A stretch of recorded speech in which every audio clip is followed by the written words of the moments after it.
안녕하세요. 터치아입니다. 자폐 치료 전문가로 일을 한 지 꽤 오래 됐는데요. 제가 만난 아이들만 해도 5,000명이 넘을 거예요. 네. 제가 요즘 상담을 할 때 어머님, 아버님 이 아이는 자폐가 아닙니다라는 말을 되게 많이 하고 있는 거예요. 요즘에는 한 3분의 1 정도만 진짜 자폐 성향 의심되는 경우고 70%가량의 아이들은 자폐가 아닌 아이들이 상담을 참 많이 옵니다. 부모님들이 정말 수심 가득한 얼굴로 오셔서 우리 아이가 자폐인지 아닌지 물어보시는데요. 제가 상담을 오면 꼭 안아봐요. 왜냐면 아이들이 예뻐서도 안아보고 싶기도 하고, 이렇게 겉으로 보는 것과 적극적으로 소통하기 위해서 안아봤을 때 아이가 보여주는 게 진짜 다르거든요. 진짜 달라서 제가 꼭 양해를 구하고 꼭 안아보죠. 그럼 안아보고 나면은 저도 되게 좋아요. 그 사랑스러운 아이를 안아볼 수 있는 기회를 가질 수 있어도 좋고, 그다음에 그 짧은 찰나에 안아보고 나면 이 아이에 대해서 말씀드리고 싶은 것도 많아지고 말씀드릴 수 있는 것들이 막 이렇게 많아지거든요. 그래서 꼭 이렇게 좀 안아봅니다. 상담 오는 한 절반 이상의 부모님들께 이 아이가 자폐가 아니라고 말씀드릴 수 있는 이유가 뭔지 제가 좀 설명을 드리도록 이제 할 텐데요. 이 영상을 또 걱정스럽게 보고 계실 여러분의 아이가 자폐가 아닌 이유는요. 제가 23, 4년 전에 처음 대학에서 배울 때 그때는 10,000명당 1명꼴이었고요. 이제 한 7, 8년 전에 개정된 DSM-5에서는 1% 정도라고 중에 1명꼴이라고 나와 있어요. 요즘에는 거의 40명당 1명꼴로 그 발생률이 굉장히 높아졌습니다. 그러니까 우리가 자폐 스펙트럼으로 얘기를 하는데 진짜 전형적인 자폐인 경우도 있지만 그렇지 않은 경우가 스펙트럼 안에 속하게 되는 흐름이 있는 거죠. 요즘 시대의 독방 육아의 외동이고 이제 사람들을 많이 만나기 어려운 환경에 있다 보면 당연히 사회성이 좀 부족해질 수 있겠죠. 그렇죠? 사회성이 부족해. 어린이집 가서도 또래들하고 어울리는 게 어렵고 단체 생활할 때 잘 적응하지 못한다.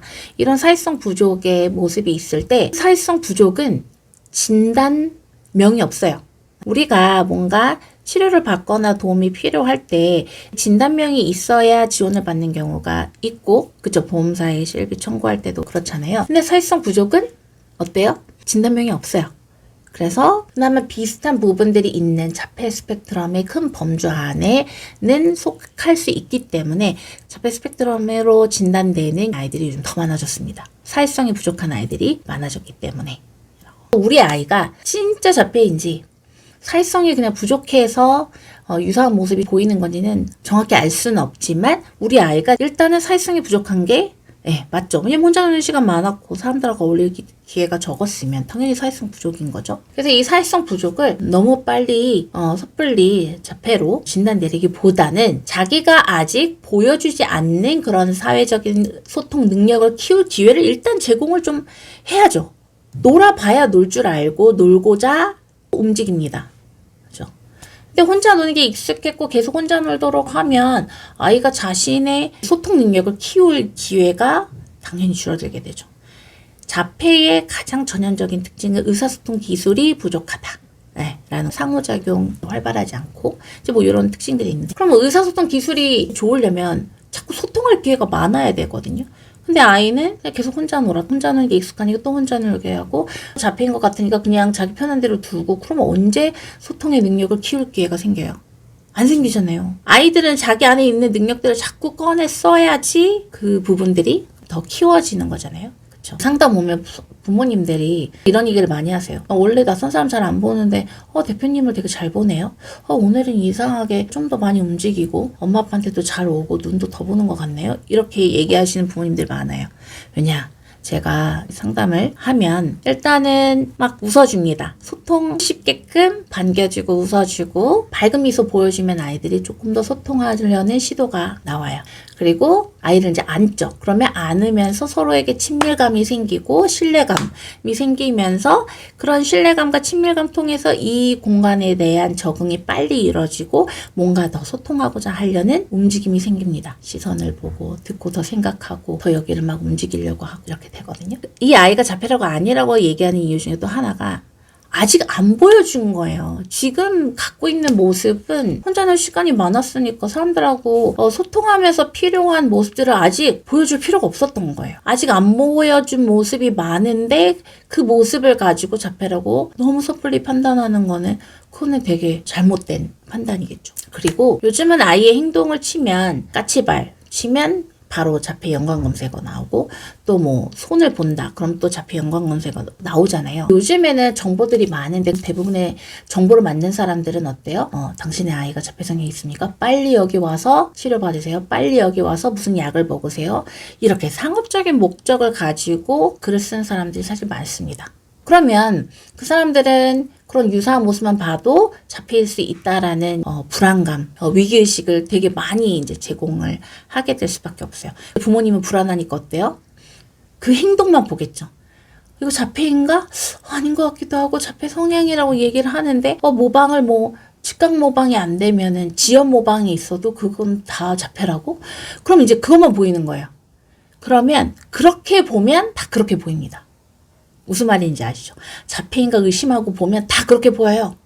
저도 아이를 키우지만 저희 둘째도 그렇고 셋째도 그렇고 자폐 성향과 유사해 보이는 행동들 합니다. 네. 저희 셋째도 가끔 이렇게 손을 막 이렇게 할 때도 있고 저희 둘째도 2돌 전에 어디 나가도 막 배수구만 쳐다보고 그랬었거든요. 그래서 온라인에 정보를 검색해서 그러한 방향으로 생각하고 보면 다 문제 있고 자폐 성향이고 빨리 치료 안 하면 뭔가 큰일 날 것 같은 생각이 드실 수 있습니다. 하지만 그 정보는 어떤 목적을 가지고 쓰여졌다고요? 자신들의 치료나 자신들이 파는 거나 것들을 구입하도록 하는 상업적 목적이 크다는 거 꼭 이해하셨으면 좋겠습니다. 근데 물론 조기 발견은 중요합니다. 그 조기 발견을 이렇게 생각하시면 돼요. 우리 아이가 사회성이 부족해. 그리고 뭔가 발달이 좀 느린 것 같아. 그럼 이제 어떻게 해야 돼요? 발달이 촉진될 수 있는 건강한 방법을 얼른 찾아서 빨리 적용하면 됩니다. 그게 조기 발견, 조기 치료예요. 그러니까 자폐인지 아닌지 고민이 되시면 어떻게 해보시면 되냐면요. 아이가 혼자 놀 때 주로 사용했던 것들을 일단 좀 싹 치우고 그리고 하루 30분 몸놀이만 일단 해보세요. 그렇게 한 달, 좀 길게는 3달까지 해보세요. 그러고 나서 우리 아이가 자폐인지 아닌지 판단하시는 게 맞습니다. 네, 그 3개월 동안 아이가 정말 소통하고 놀이하면서 상대방하고 상호작용할 수 있는 기회를 많이 제공해서 자신의 의사소통 기술을 키울 기회를 줘서 자기 안에 아직 키우지 않았던 그 능력들을 키울 수 있게 한 다음에 그 다음에 판단하셔도 절대 늦지 않습니다. 자신의 능력을 키울 기회를 주고 살펴야 진짜 제대로 된 분석이 되는 거잖아요. 그 부분들 꼭 참고해 주셔서 저희 TV에 소개한 몸놀이 일단 하루 30분 꼭 해보시면 좋겠습니다. 자폐인지 아닌지 여기저기 병원 예약하고 예약만 몇 년이 걸리고 또 비싼 여러 가지 그 검사하기 전에 오늘 당장 아이랑 몸놀이 하는 것부터 시작을 하시면서 우리 아이가 지금 상태가 어떤지 판단하시는 게 훨씬 더 지혜로운 방법이라는 거. 네.